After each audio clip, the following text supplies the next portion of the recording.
If you like this video, please give a thumbs up and subscribe. Hit the bell icon to be notified of new videos. The following is written by BJ Booth of UFO Casebook, and is used here, with permission. It cannot be reproduced in any way without permission. The authenticity of UFO cases is usually judged by the respectability of its reporters, especially those dealing with abductions.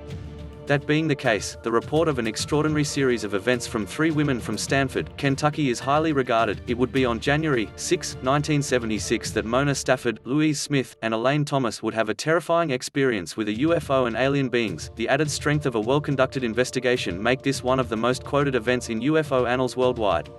This report would include not only abduction, but other validating sightings, physical evidence, animal reaction, and electromagnetic effects. Not only was this case fully reported and researched, it was followed up on, determining the long-range effects on the health and lives of these 3 well-regarded women. January 6 was Mona Stafford's 36th birthday.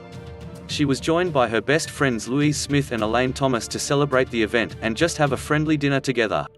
The 3 good friends took their dinner plans to the Redwood restaurant, which was located south of Lancaster, Kentucky on US 27, 35 miles from their hometown of Liberty. As the 3 finished their dinner, they started what they thought would be a nice, pleasant drive back to their houses. Little did they know what lay in store for them in what would be a night they could never forget. As they began journey, it was 38 degrees, with a south wind of 15 miles per hour, and a visibility of 15 miles. Leaving the Redwood Eatery at 11:15, the 3 women were in a jovial mood as Louise Smith sat behind the wheel of her 1967 Chevy Nova. It should be noted that none of the 3 had any beer or liquor to drink that night. Leaving Stanford and heading for Houstonville on Highway 78, the 3 suddenly see a bright, red object in the clear, night sky. The sighting frightened Mona, who thought it was an airplane on fire, and heading for a crash landing. As the glowing object came closer, Smith lost control of the automobile. The little Chevy was now going 85 miles per hour, a speed never traveled before by Smith.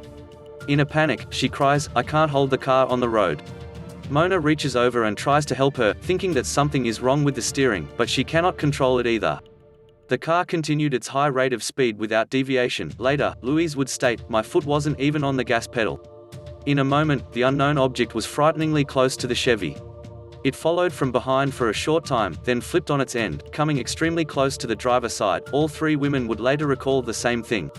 What they were looking at was an enormous, metallic, disc-shaped object with a dome on top, and a ring of red lights around its midsection. The women all saw it close enough to see a yellow, blinking light on its underbelly. The UFO hung over the driver's side of the car for a time before it moved ahead of it on the highway. As it did, a bluish-white light shot into the car, lighting up the interior of the vehicle. Later, Mrs. Smith would describe the inside of their car as being filled with a haze-like air, sort of a fog. In a second, all 3 women suffered from a burning sensation so strong that they could not open their eyes from the irritation. The last thing in the memory of Smith, Stafford, and Thomas was being backed into a pasture entrance in a crazy manner. The entry was flanked on both sides by an old stone wall. 1 hour and 20 minutes later, the 3 found themselves back in the little Chevy, again driving toward Liberty. They were shaken and tense with exposed areas of flesh, painful from the burns. The 3 frightened and scared ladies finally arrived at Mrs. Smith's home, and when they entered they noticed that the clock in the kitchen showed 1:20 a.m., confirming the trip of 35 miles had taken just over 2 hours. Normally it took about 45 minutes. They immediately went to the house of their neighbor, Lowell Lee, who confirmed the time loss. Confused as to what to do next, they called the police station. The next day, they phoned the Navy recruiting station. Neither of the 2 calls afforded them any aid. The Navy station did give some of the details of the event to a Lexington TV station. The story quickly reached the press, and was given headline status. The investigation begins. MUFON, Mutual UFO Network, investigator Jerry Black heard the story of the event, and immediately went to work to gain more details. Black called the 3 women, and asked for an interview, but Smith, Stafford, and Thomas were reluctant at first to relive the event, or to have strangers in their homes. After more phone calls, and the offering of his sympathy and compassion for their experience, the 3 witnesses agreed to an interview. Also, Black invited Mrs. Peggy Schnell of Blanchester, Ohio to attend. She also had experience with these kinds of cases. Black felt that the 3 would feel more comfortable with a feminine presence. The first meeting was more or less an ice-breaking session, but several very important facts were revealed. Black stated that the 3 women were all obviously in physical pain. They all were chain smoking, which they attributed to the experience. They had an insatiable thirst, and all claimed excessive weight loss since the event. The 3 women gave some details of their observations of the UFO, its structure, and its behavior. They also discussed some of the ill effects that they had sustained. These memories were painful to all three, as they tried to recall details in hopes that someone might be able to help them. Mrs. Thomas would state, "We live in fear of what we don't know. I'm worried about Lou and Mona. I think they're ready for a breakdown." Psychological and physical effects. Naturally, there were some psychological problems in the aftermath of their experiences. Mrs. Smith was having difficulties in performing her everyday duties as an assistant for the Casey County Extension Office. Mrs. Stafford was not only suffering from an eye inflammation, she was desperate to know what happened during the missing time. The three women were assured that they would be able to undergo regressive hypnosis and uncover their missing time, therefore alleviating some, if not all, of their emotional stress. Several things were evident to the investigators at this first meeting. The three women witnesses were sincere about what they had experienced. They were suffering from the so-called beam, and there were obvious physical scars from the encounter. Smith lifted her hair up and showed a mark on the nape of her neck. It was a roundish, pinkish-gray blotch, the size of a $50. Another unusual revelation that came from this meeting was the strange reaction of Mrs. Smith's parakeet. When Smith first arrived home after her experience, instead of her usual happy greeting, she received a frightening reaction from the bird. It flew into the side of its cage and fluttered its wings in a wild display of fear. Smith proclaimed that since the first night home, her pet had not had a thing to do with her. Did the sixth sense of the parakeet acknowledge some unearthly aura from Smith? Further tests were conducted in the presence of other birds, and when other people drew near, the birds were perfectly normal, but when Mrs. Smith came close, they too panicked. Her pet died in March 1976. This uncanny reaction was not the only one to come from Smith's presence. The minute hand of the wristwatch that Smith wore began to rapidly spin around its dial. Also, the next week after the sighting, when she touched her bedroom alarm clock, it quit working. Frustrated, she threw the clock away. Another quirky problem was noticed when Louise's car developed electrical problems. Driving to work, she was stopped by police who informed her that the signal lights were not working. The most annoying problem of all was the general ill health and weakness of the three unwilling witnesses of this extraordinary event. Because of this, investigators agreed that, at least for the time being, no other details of the event be released. Walter Andrus of MUFON and Dr. J. Allen Hynek of CUFOS were both informed of the case, and both agreed to wait for details until the three women were in better condition. After the initial interviews, the investigators involved were convinced that the three women's story was disturbing, yet solid as could be. The value of this event would be historical, and though difficult, those involved had to use all of their patience to keep the dark secrets of that night to themselves, until a later time. There was no doubt in anyone's mind that these three well-respected, mature, and sane women had seen something not in our knowledge to understand, and that there was missing time that had to be explored. An abduction was on the minds of the principal investigators. Dr. Hynek was called upon to provide a professional psychiatrist to perform regressive hypnosis on the three. Unfortunately, lack of funding was a big part of the decision as to who to call upon. None of the noted doctors lived anywhere near the state of Kentucky. Dr. Berthold Schwartz was contacted first, but because of his tight schedule, was not able to make the trip. Also well-respected ufologist and physician, Dr. Leo Sprinkle was considered. Sprinkle was consultant to APRO, but he was not called because he lived in Wyoming. In a stroke of good fortune, Dr. Sprinkle heard of this case, and dropped everything to go to Kentucky. When Smith, Stafford, and Thomas were contacted about Sprinkle's desire to help them, they refused, not knowing of Sprinkle's reputation.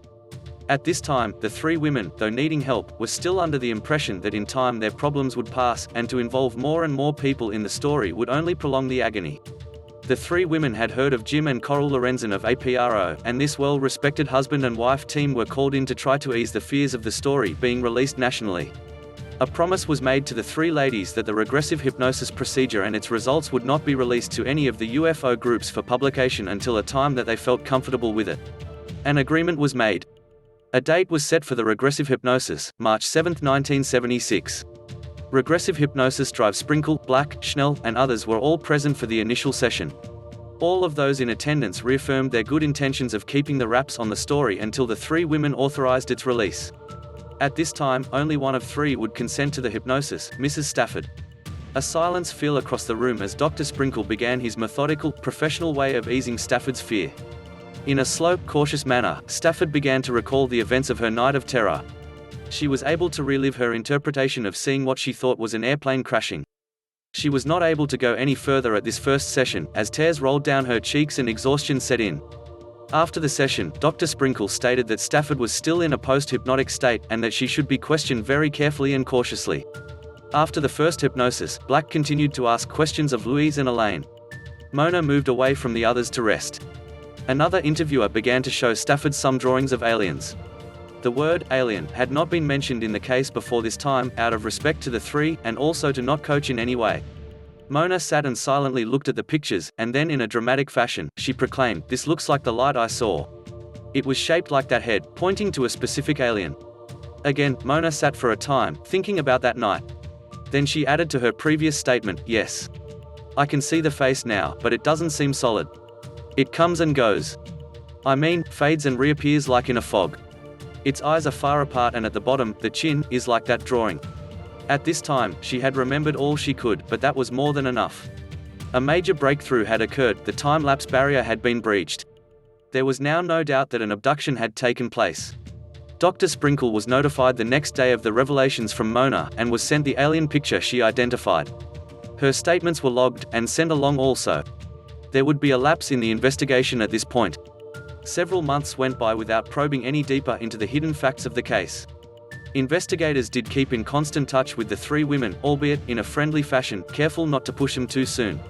The three were still locked in fear, their physical problems continued, and so did the weight loss. Doctors Sprinkle and Hynek, all the while, were still dealing with the problem of funds, and trying to find a solution to helping the three ladies.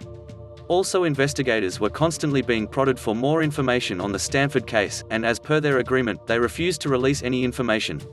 While others involved in the case were still trying to find solutions for the financial shortfall, it would be investigator Black who would find a solution.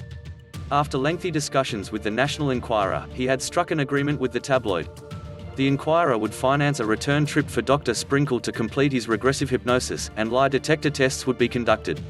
If the results would verify an abduction, the Enquirer would have exclusive rights to publishing the story. Also, the three women would receive compensation. Black made the move because of concern to the health of the three women, and also to accumulate facts for the benefit of UFO research groups. Hidden facts. There was renewed optimism with the Enquirer deal, and there was hope that the hidden facts of that night would soon be uncovered. The next hypnosis session was scheduled for the Brown Motel in Liberty, Kentucky on June 23, 1976. Newly present at this meeting was well-known UFO investigator Bob Pratt of the Enquirer. Though the reputation of the Enquirer left much to be desired, Pratt himself was regarded as an honest, sincere man. Pratt had earlier attempted to get details of the Stanford case, but was denied access because of the earlier agreement of a news blackout. The first order of business on this day would be the lie detector testing. A detective for the Lexington Police Department, James Young, was hired to head the polygraph part of the session. Recognized as an expert in the field, Young began his testing of the three women, all done privately for each of the three.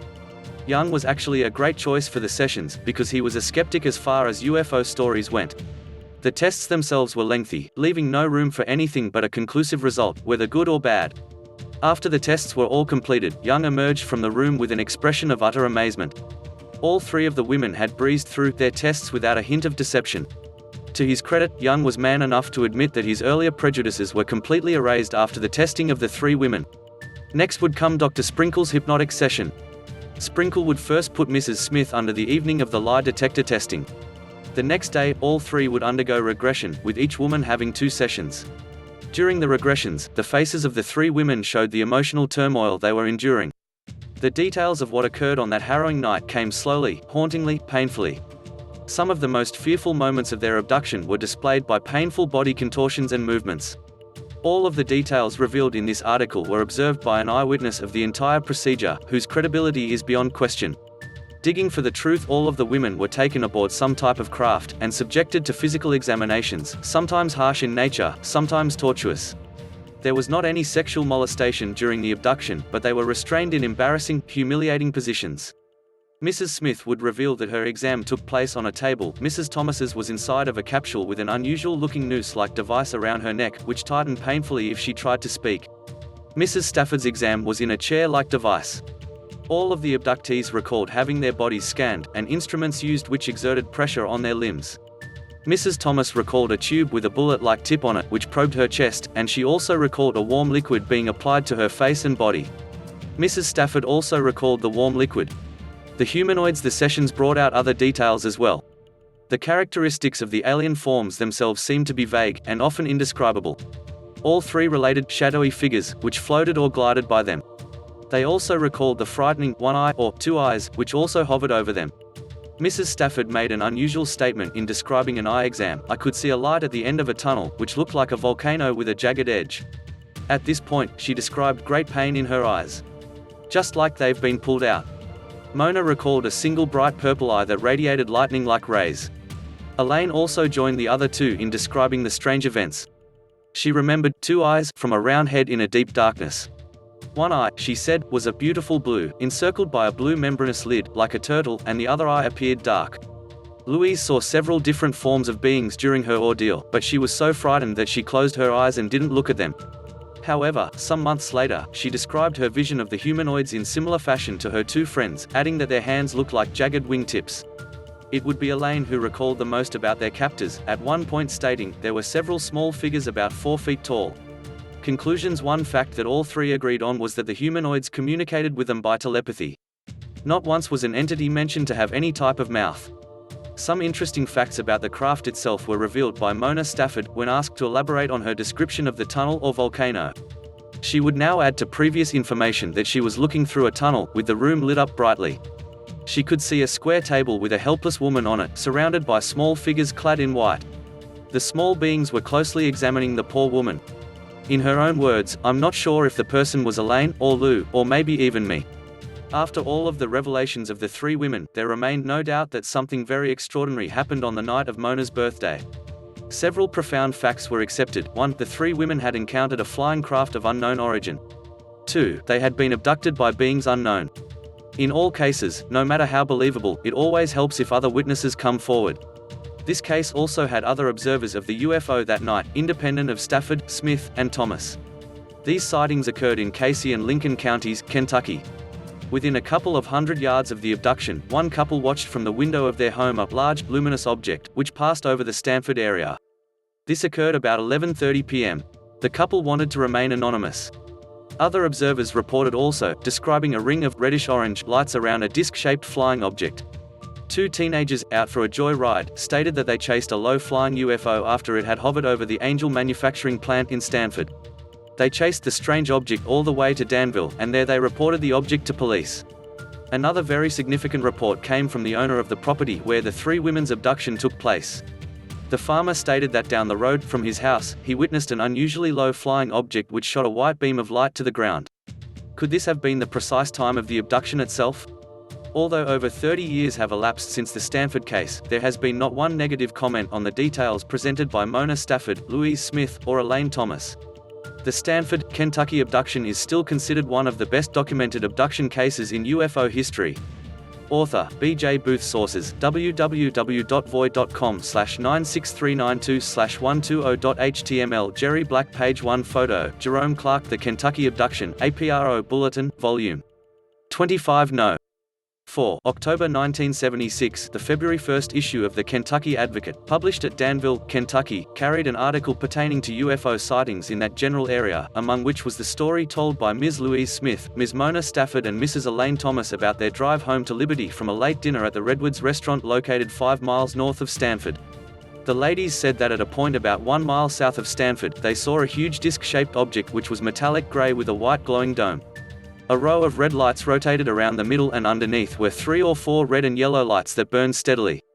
A bluish beam of light issued from the bottom. The newspaper did not carry a lot of detail, but it was mentioned that when the women arrived home in Liberty, it was 1:25 a.m. Having left the restaurant at 11:15 p.m., they should have arrived home by midnight, indicating that there was a time loss of about 1 hour and 25 minutes. The Kentucky Advocate article was forwarded to APRO by field investigator Bill Terry, but meanwhile he put in a telephone call and asked if we felt the case was good enough for him to make the necessary 60-mile trip to talk to the ladies. After he had read the pertinent information, Mrs. Lorenzen said she thought it would be well worth the trip.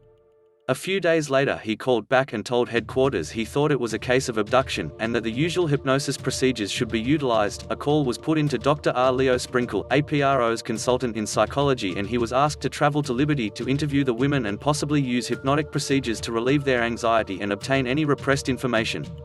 Headquarters learned that his first free weekend for the trip would be the weekend of the 6th and 7th of March. We will here relate the information obtained by our investigation and later explain why this report has not been published until now. It is important to note that although Mrs. Smith and Mrs. Thomas had known each other for many years, and Mrs. Stafford had known Mrs. Thomas for some time, Mrs. Smith had only gotten acquainted with Mona a few weeks previously. On the evening in question, Mrs. Smith left work at the usual time and went home. She is employed as an extension assistant for the Casey County Extension Office, where her duties consist of visiting families in the county, counseling them in food preparation and preservation, nutrition and gardening. She fixed herself a sandwich and soup, which she ate, then got into her 1967 Chevrolet which she had just purchased that day and drove to a service station to get gas in preparation for the next day. While at the service station, Mona Stafford, who was driving by, spotted Louise's car, pulled her car into the station, whereupon Mrs. Smith asked her if she would come home with her and help her put the collar on a jacket she was making, as she was having trouble fitting it. The two ladies, each in her own car, drove to the Smith trailer home and set about the task. At about 8 p.m., Mrs. Thomas dropped by and the three lapsed into conversation about their favorite subject, art. Mrs. Stafford had planned to go to her sister's home to have her hair done and at about 9 p.m. said she'd better call her sister because it was getting late and besides, it was her, Mona's birthday. When Mrs. Smith learned about the birthday, she suggested that they all go over to the Redwoods for a late dinner and a sort of birthday celebration. Also, there was a painting on the wall of the restaurant which she had wanted to sketch. The restaurant, incidentally, is the only restaurant open at that time of night in that area. The three drove the 29 miles to the restaurant, had their dinner and then pulled out sketch pads and went to work. A man at the restaurant asked Mrs. Smith to sketch him, which she did, and then she realized it was getting late, so the three paid their checks and left. Mrs. Smith drove. Mona sat in the middle of the front seat, with Mrs. Thomas on her right by the passenger window. After Mona spotted the object, which was descending from their right to the left, she asked Louise to speed up as she thought it was a plane about to crash and she wanted to help any survivors. Mrs. Smith saw it clearly, but Mrs. Thomas didn't see it until it had stopped at treetop level at what they estimated to be 100 yards ahead of them. All of the women said the object was huge, Louise describing it as big as a football field, while Mrs. Stafford said it was at least as large as two houses. Mrs. Smith said that the object rocked gently for perhaps 2 seconds, at which time she estimated its size, for it extended beyond the edges of the road and over the fields on both sides. Then the thing moved across the road to their left, circling behind and above some houses, and then apparently came back to the highway and swung in behind the car. At a point in their journey about a quarter of a mile beyond the houses, the inside of the car was lit up with a bluish light which came from behind. Mrs. Smith said that at first she thought it was a state trooper approaching from behind, but realized almost immediately that it wasn't. At this point Louise and Mona were near panic. The car began to pull to the left and Louise screamed at Mona to help her control it. The speedometer was registering 85 miles per hour and both Mona and Mrs. Thomas shouted at Mrs. Smith to slow down. Louise held her foot in the air to show them and said, "I don't have my foot on the accelerator and I can't stop it." Mona reached over and grabbed the wheel and they fought the force together. Then, quite suddenly, the women experienced a burning sensation in their eyes and Louise later described an additional pain which seemed to go right through the top of my head. It was almost unbearable. The next sensation was that of some force pulling the car backward. Also, they got the feeling that the car was going over a series of speed bumps, raised ridges in a road which are meant to keep the speed of automobiles to a minimum. Mrs. Thomas began urging Louise to stop so that she could get a good look at the object, but Mona and Louise were too terrified. Elaine had only had a glimpse of the object as it had circled to their left and around behind him and was later to comment about the object's beauty. "I can't describe it," she said, "I've never seen red that beautiful. One wanted to get out and look at it." Then, the women said, they saw a strange, wide, lighted road stretching as far as they could see ahead of them. At the same moment Mona noted a red light come on the instrument panel which indicated that the engine had stalled, despite the sensation that they were moving very fast. At what seemed to be a split second later the women saw a street light ahead and realized that they were coming into Houston via a full 8 miles beyond where they had encountered the strange aircraft. They wondered among themselves how they had gotten there so fast, then became quiet while they proceeded on into Liberty. When they arrived at Mrs. Smith's trailer, they all went inside. Mrs. Smith went into the bathroom, took off her glasses and splashed water on her face, whereupon her hands and face began to burn with searing pain. All three had a red mark on the backs of their necks, measuring about 3 inches long and 1 inch wide, with clearly defined edges, giving the appearance of a new burn before it blisters. Louise and Elaine's marks were centrally located between the bases of their skulls and the top of the back, whereas Mona's was located to the IEFT, behind her ear. They could not account for the marks, which disappeared 2 days later.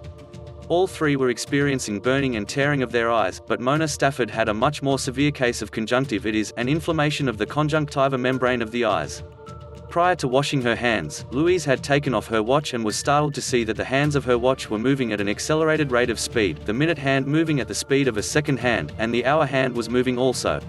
Upon experiencing the pain of the water on her hands and face, she forgot about the phenomena of the watch and does not recall when it returned to normal or when she reset it. Concluding that something was wrong, the three ladies went next door to the home of Mr. Lowell Lee, and told him what they had seen.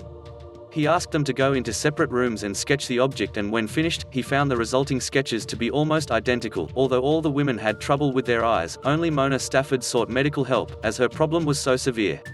The doctor who examined her found no explanation for the pain and tearing but gave her some eye drops which helped very little. Bill Terry found out that all three of the women enjoy good reputations. Mrs. Smith, 44, is a tall, thin woman of 44 years who was widowed when a young woman and brought up her son and daughter by herself.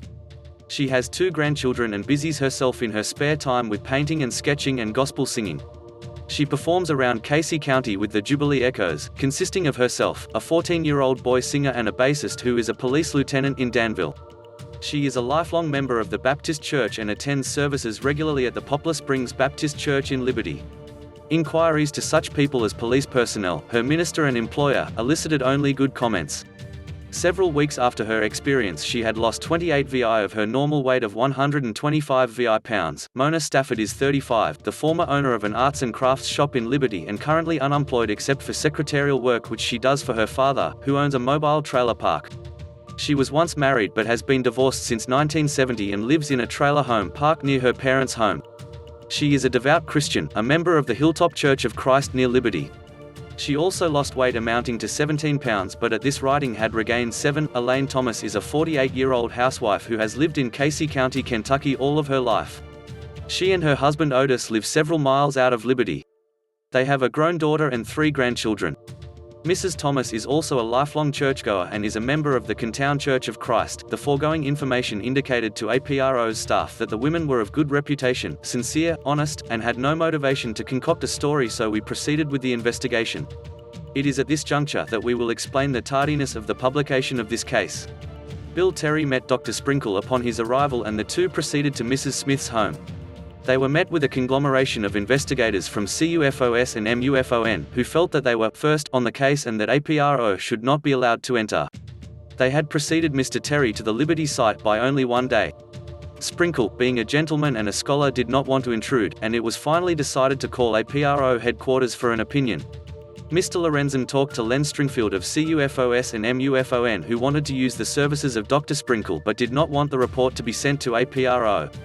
Mrs. Lorenzen pointed out that she had written a book, Encounters with UFO Occupants, specifically so that the proceeds would furnish APRO with the wherewithal to conduct such investigations, and that not only was APRO's money, airfare and expenses for Dr. Sprinkle wasted, but Dr. Sprinkle's time away from his family was wasted as well. It was finally decided that Dr. Sprinkle would conduct the hypnotic sessions but that there would have to be a mutual agreement concerning the release of the story.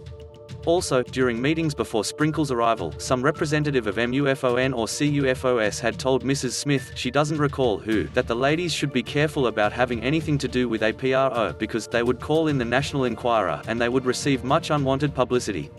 Later, in a letter from Jerry Black, a MUFON investigator and, consequently, a CUFOS investigator, suggested that the ladies contact the National Enquirer about their experience, which was a surprise considering their reluctance to have anything to do with that paper if APRO was on the case, the APRO bulletin at any rate. It was for this reason, after the waste of several $100, APRO was unable to complete the case.